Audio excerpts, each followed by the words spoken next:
Okay. All right. Here's some info about the periodic table, how it is organized, and what parts of it are similar. You already know these terms. The period are the row numbers, and the column numbers are called groups or families. Families because things in certain columns are similar. They have similar characteristics, like if you've got a brother or sister, you are probably similar to them in some way. Maybe you're both tall, maybe both have brown hair, maybe whatever. Okay. So other general trends about the periodic table. Some of these should be obvious.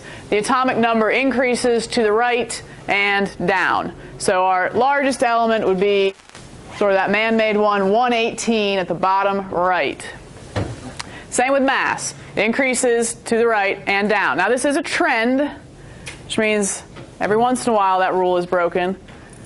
Can you find one element from left to right that's like where the mass dips instead of constantly going up? The mass. It's in the middle-ish.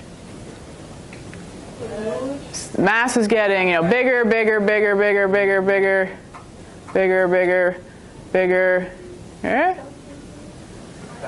Yeah, that cobalt nickel is one example where it doesn't actually continue increasing, but for the most part, it increases to the right and down. I guess like a tad. Just a tad. All right. We just said groups or families have similar properties. They might look the same, like they might all be metals, similar texture, similar chemical properties like reactivity as well.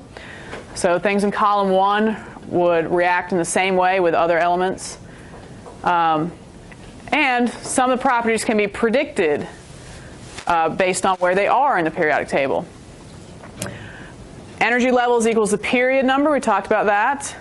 And valence electrons, we talked about this as well, is the ones digit of the column number, so long as we're ignoring the transition metals, really that middle chunk. That trick doesn't really work there. All right, and then column 18 is not reactive. We just said column 18 has how many valence electrons? 8, so sort of our magic number 8. They're already stable, happy as is. They don't need to react with anything else to gain or lose electrons to become stable. So they don't react. But aside from column 18, reactivity is very, very high on the outside. So like 1 and 17 is really, really reactive.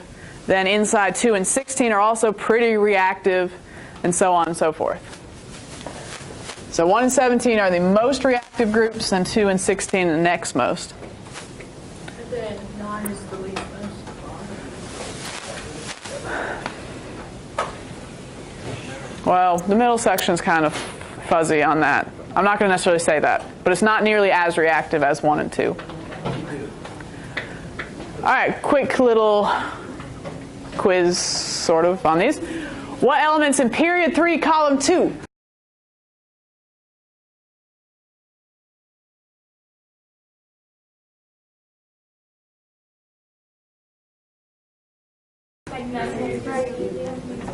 Very good. That means row 3, column 2. How many energy levels are in potassium K?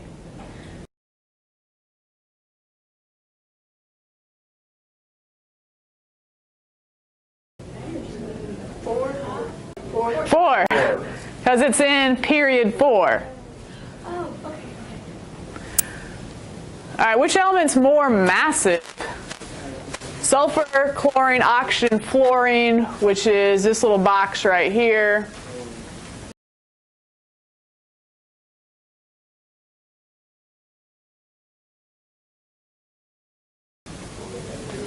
Chlorine. Yeah, chlorine. And then same little box. Which element has the most similar properties to fluorine? So find fluorine.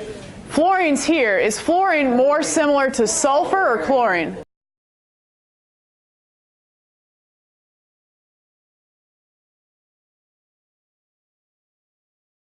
Chlorine, they're in the same family. Chlorine, they're in the same family. Very good. So we started talking about the periodic table and some of the trends within the periodic table last class. We're going to talk a little bit more about certain families within the periodic table today, and I'm also going to have you color your periodic table to look like this. And you do need to know some of these family names. So running through a few of them right now, you have your alkali metals are column 1, of course, except for hydrogen, which we said is not a metal. But if you think about like your alkali or alkaline batteries, what was a common metal that was in those? Lithium. So you see lithium is in that family. One step over, group 2, these are the alkaline earth metals. Your whole middle section is called the transition metals as we're transitioning over to the non-metal side. I've been talking about this diagonal line a lot. The ones that I've sort of striped are called metalloids, like kind of metals, kind of not. Then we have the halogens in group 17 and the noble gases in group 18. The noble gases we mentioned already are stable. They've got full electron sets, so they don't want to react or bond with anything else. And then at the very bottom we have the rare earth metals. So that's you'll be coloring your periodic table in just a moment. But we just went through some of these. So some characteristics of each family. So the alkali metals, which is group 1. They are extremely reactive. They only have that one valence electron because they're in column 1. And of course they want to lose that one. They're actually kind of soft. And I'll show you this little video of cutting pure potassium with a knife. So yeah, it's almost like cutting butter. Just potassium and water. Which also kind of begs the question, if pure potassium or anything in column 1 is so reactive, how do you store it? What do you put it in? You can. You put it in a... You just like air? Well, it kind of like rusts and corrodes in air too. It will react with the air as well. You have to find something that is like completely stable to put it in. Like you were mentioning a second ago, like certain oils you can store potassium in because it won't react with the oil. All right, group 2, alkaline earth metals. Also pretty reactive, but not nearly as reactive as group 1. They've got 2 valence electrons. Of course, they're metals, shiny. They can be found in the Earth's crust. Moving into our transition metals, that whole middle chunk, of course, they're metals, so they're good conductors. Gold is in that section. Gold is a very good conductor. Most of them are very hard. Gold would not be an example of a hard metal. High melting point, high boiling point. All right, some of the other metals, still solids, can bend easily without breaking. Our metalloids, okay, these are our kind of metals, kind of not. That's going to be the striped blocks of your periodic table when you color it. So they have properties of each. And one thing that they're great for would be semiconductors. Sort of semi, kind of. They sort of conduct. They can limit the amount of electrical current. So elements like silicon are very important in a lot of our electrical components because they won't let necessarily all the electricity flow through your circuit. They'll limit the amount that can go through. If you think about like surge protectors, that would definitely be necessary there, resistors. All right, nonmetals, of course, are not going to conduct electricity. These are mainly gases, actually. All of column 18's gases and some solids. Not metallic at all. But they are now gainers of electrons. All right, and then group 17, halogens, which means salt formers. And not all salts that we refer to in science are like table salt, like NaCl, but things that do form ionic compounds with column 17 are called salts. They have 7 valence electrons, so they are so close to being stable. They almost have that set of 8, so they are very, very reactive in order to get that 8th electron, which means, of course, it's very hard to find a pure form of them. They're not found in nature individually.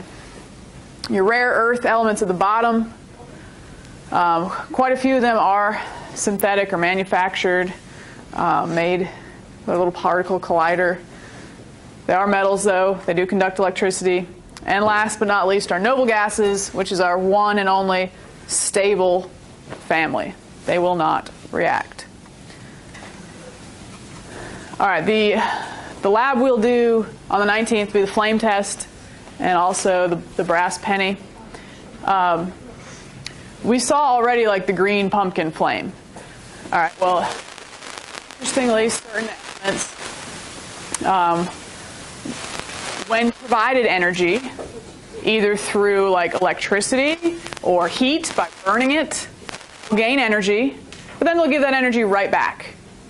So when they gain energy, that's called electron excitation. They've gained energy maybe because they were burned, and those electrons jumped up to higher energy levels. They've gained that energy, they've absorbed that energy.